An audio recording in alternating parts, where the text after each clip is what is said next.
Hi hello sweeties, welcome to my story world. Sakshi చరణ్ని పక్కకి నెట్టి, నోరు మూసుకో, ఇప్పటికే చాలా ఎక్కువైంది, తొందరలో చూద్దాంలే అని చరణ్ బుగ్గగిల్లి, నేను మా అత్తతో ఆడుకోవాలి, ఈ లోపల నువ్వు ఫ్రెష్ అవ్వు, తర్వాత నేను వచ్చి రెడీ అవుతా అని బయటికి వెళ్ళింది.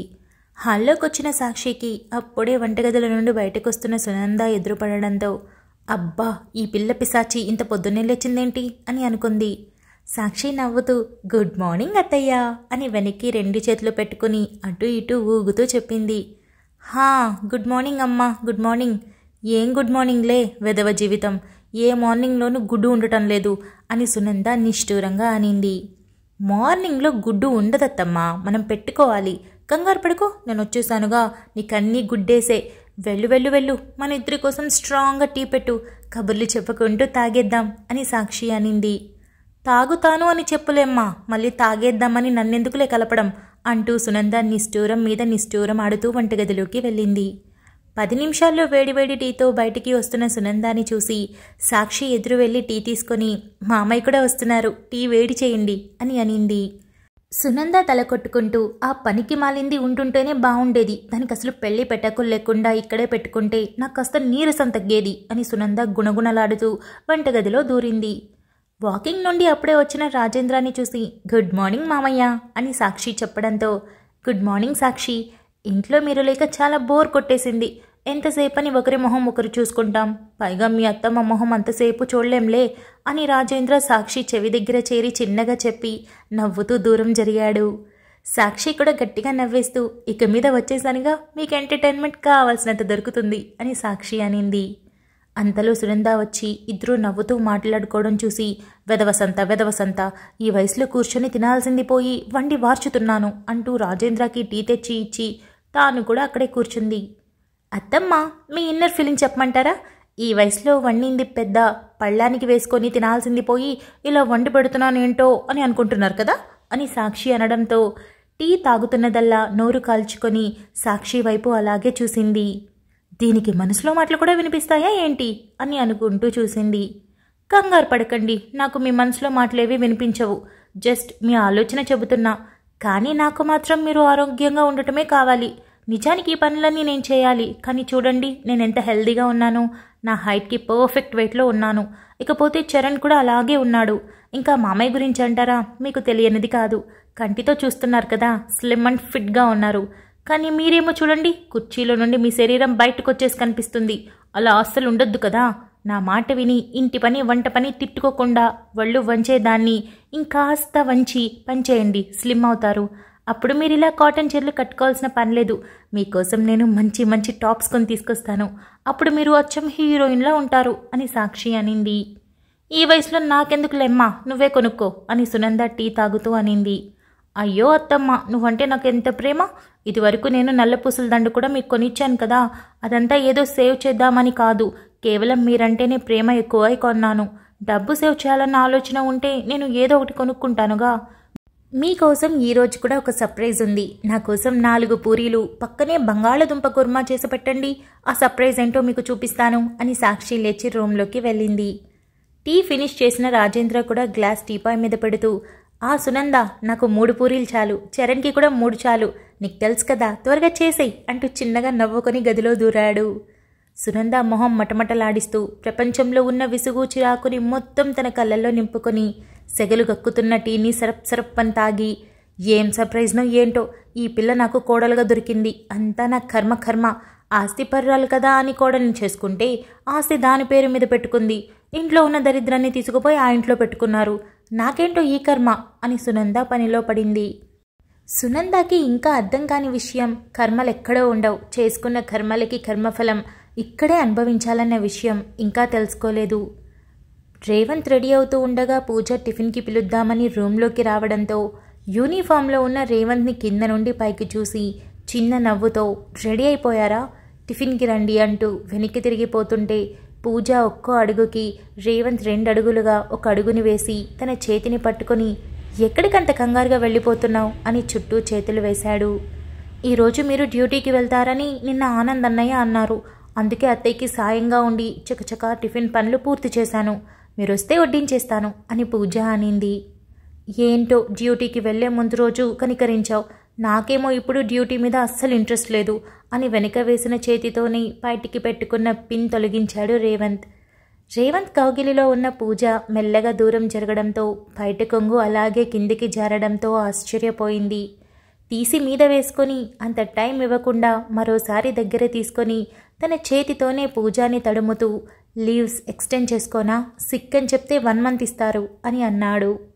ఏవండి, అలా చేయకూడదు, అందరూ ఏమనుకుంటారు, భార్య వచ్చాక రేవంత్ని మార్చేసిందనుకుంటారు, అలా ఉండకూడదు, నేను ఎక్కడికి వెళ్తాను, మీరు వచ్చే వరకు మీకోసం ఎదురు చూస్తూ ఉంటాను అని పూజ అనింది. రేవంత్ అవేవి పట్టించుకోకుండా పూజ మెడ కింద పెదాలు అద్ది అక్కడి నుండి మెల్లగా కిందికి దిగుతూ ఎర్రగా కందిపోయి ఉండడం చూసి, ఏంటిదంతా, ఇంతగానం చేశానా, అంటే నేను హర్ట్ చేయను అంటూనే హర్ట్ చేశానా అని రేవంత్ అడిగాడు.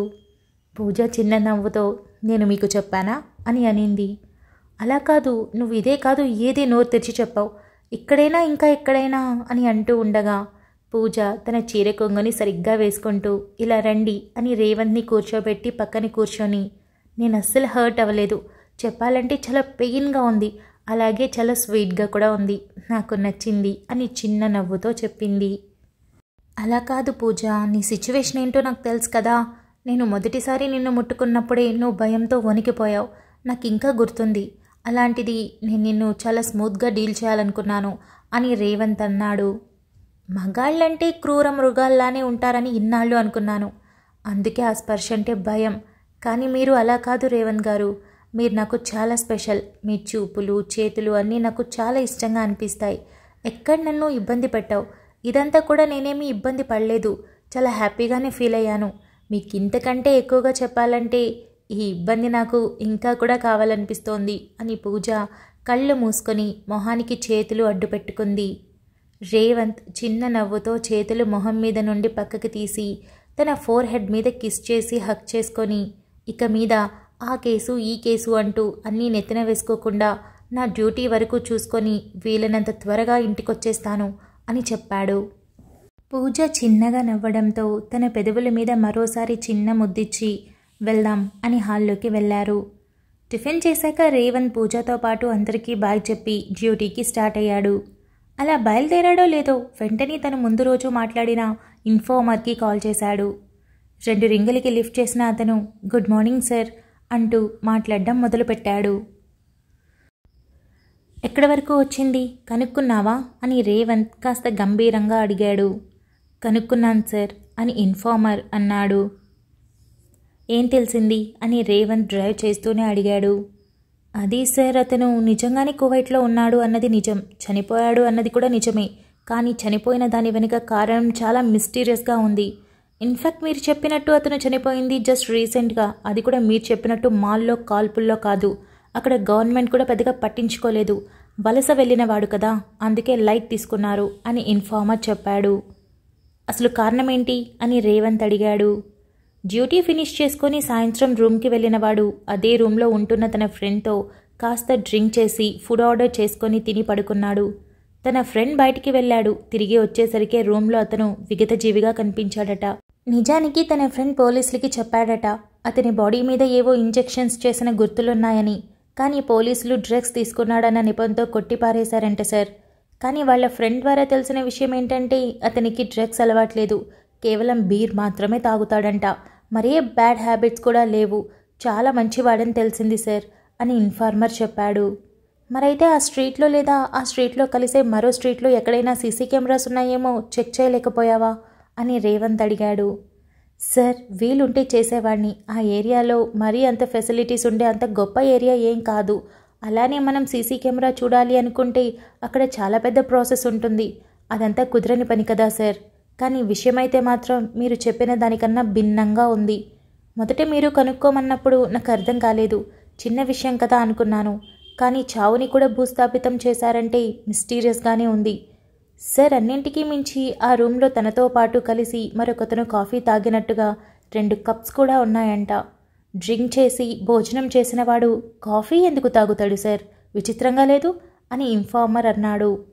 పోనీ అతని కాల్ డేటా తెలుసుకునేందుకు ఏదైనా అవకాశం ఉందా అని రేవంత్ అడిగాడు. అది కూడా కుదరదు సార్, మన దగ్గరలాగా కాదు కదా, అక్కడ చాలా రెస్ట్రిక్షన్స్ ఉంటాయి. సో ఆ దారిలో వెళ్ళాలంటే చాలా ప్రాబ్లం అవుతుంది. కాకపోతే ఇంకొంచెం డెప్త్గా ఇంట్రాగేట్ చేయడానికి ట్రై చేస్తాను అని ఇన్ఫార్మర్ చెప్పాడు. వీలైనంత ఫాస్ట్గా.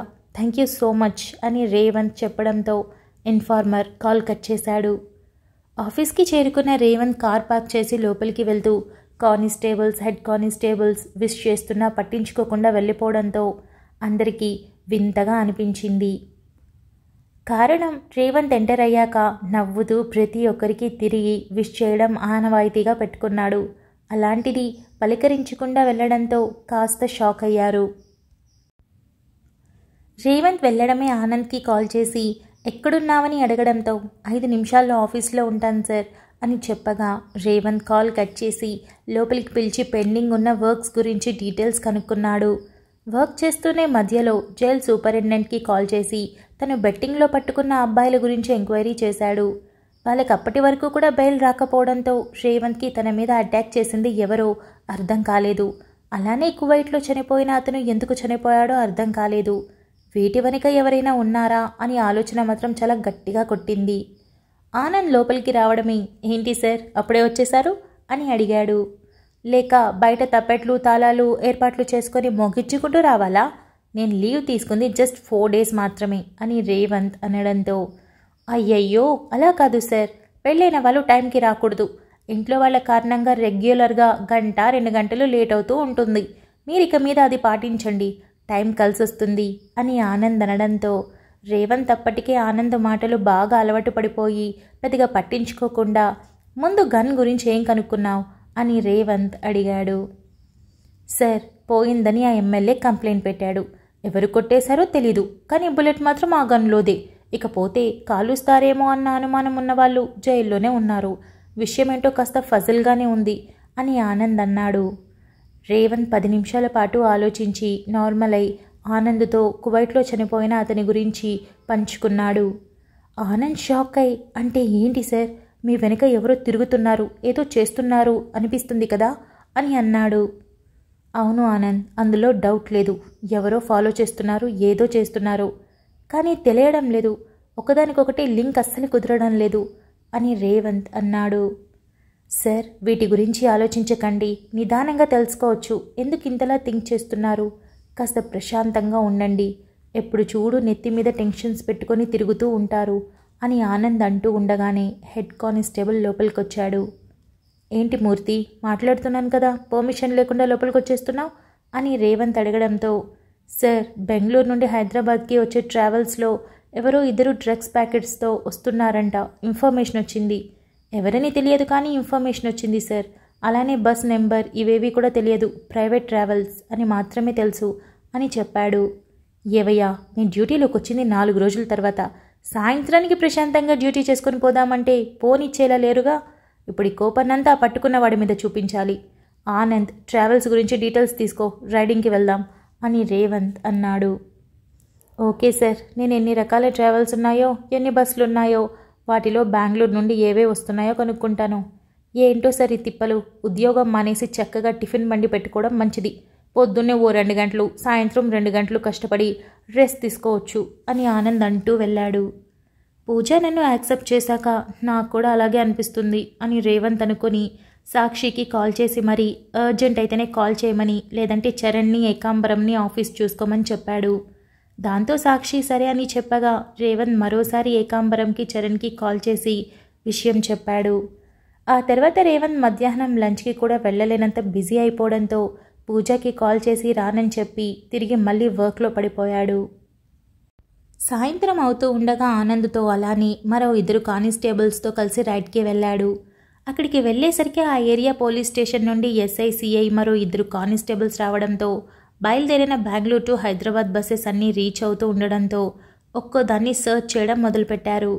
సుమారు 8 గంటల వరకు సర్చ్ చేయగా ఒక బస్సులో 2 చాక్లెట్ ప్యాకెట్స్లో డ్రగ్స్ని స్మగుల్ చేస్తూ అసలు డౌట్ రాకుండా తీసుకురావడంతో తెలివిగా పట్టుకున్న రేవంత్ వాళ్ళని ఆ ఏరియా పోలీస్ స్టేషన్ దగ్గరికి తీసుకొని వెళ్ళి ఎఫ్ఐఆర్ ఫైల్ చేసి అక్కడి నుండి మరో చోటుకి తీసుకొని వెళ్ళి తన స్టైల్లో కోటింగ్ ఇవ్వగా వాళ్ళ వెనుక ఉన్న ముఠా డీటెయిల్స్ అన్నీ చెప్పేశారు.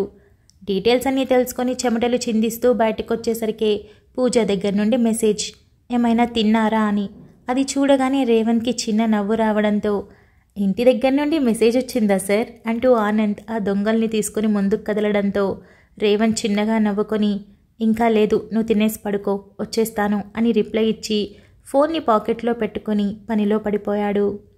అన్నీ తెలుసుకున్న రేవంత్ బెంగళూరులో ఉన్న కమిషనర్కి కాల్ చేసి వాళ్ళ గురించి ఇన్ఫర్మేషన్ ఇచ్చి అరెస్ట్ చేయమని చెప్పి ఇంటికి బయలుదేరేటప్పటికే రాత్రి 2 గంటలు దాటింది.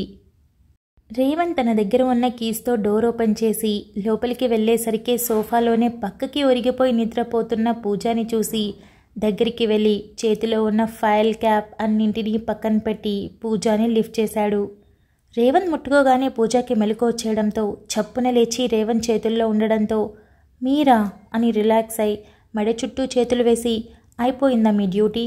పొద్దున టిఫిన్ చేసి వెళ్ళారు, మధ్యాహ్నం రాత్రికి రానే లేదు, ఇలా ఎవరైనా డ్యూటీ చేస్తారా? నేనెక్కడో చూడలేదు అని పూజ నిద్రమత్తుని వదిలించుకుంటూ అడిగింది.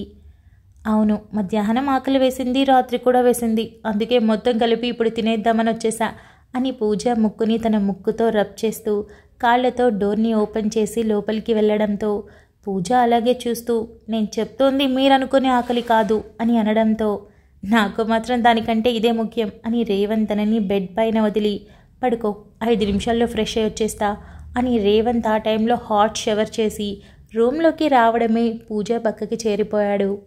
రేవంత్ గారు 2 ముద్దలు తినండి అని పూజ రిక్వెస్ట్గా అనడంతో 2 ముద్దలు అనక్కర్లేదు కానీ 2 ముద్దలు ఇవ్వు చాలు అని బుగ్గ మీద ముద్దిచ్చి హాల్లో ఎందుకు పడుకున్నావు అని అడిగాడు.